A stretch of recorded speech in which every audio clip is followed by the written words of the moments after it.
अर्जुन उवाच एवं सततयुक्ताये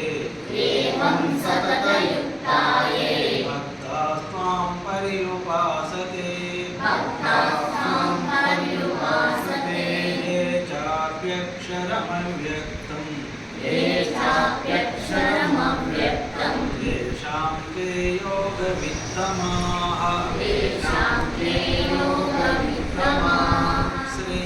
श्रीभगवानुवाच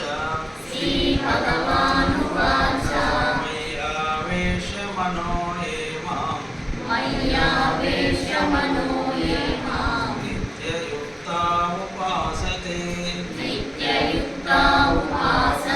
श्रद्धया परयोपेता ते मे युक्ततमा मताः ये त्वक्षरमनिर्देश्य अव्यक्तं पर्युपासते सर्वत्र गमचिन्त्यं च कूटस्थमचलं ध्रुवम् संनियम्येन्द्रियग्रामं सर्वत्र समबुद्धयः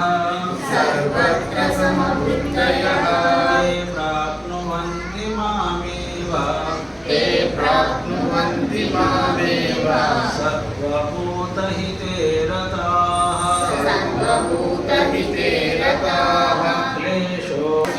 क्लेशोऽचेतसाम् अव्यक्ता हि गतिर्दुःखम् देहवद्भिरवाप्यते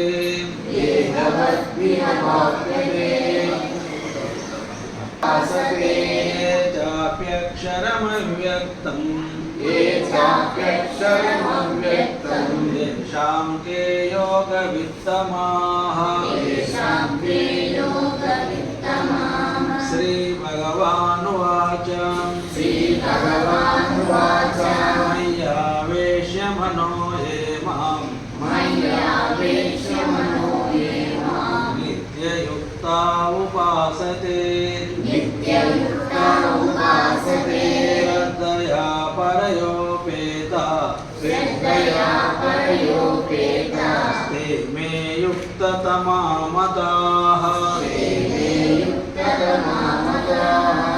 त्वक्षरमनिर्देश्य अव्यक्तं पर्युपासते सर्वत्र गमचिन्त्यं च कूटस्थमचलं ध्रुवम्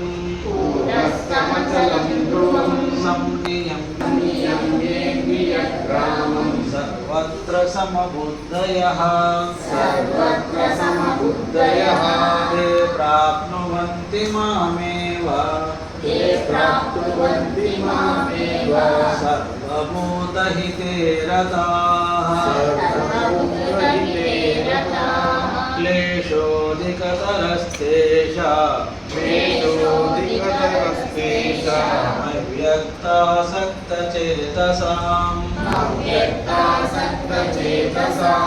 अव्यक्ता हि गतिर्दुःखम् देहवद्भिरवाप्यते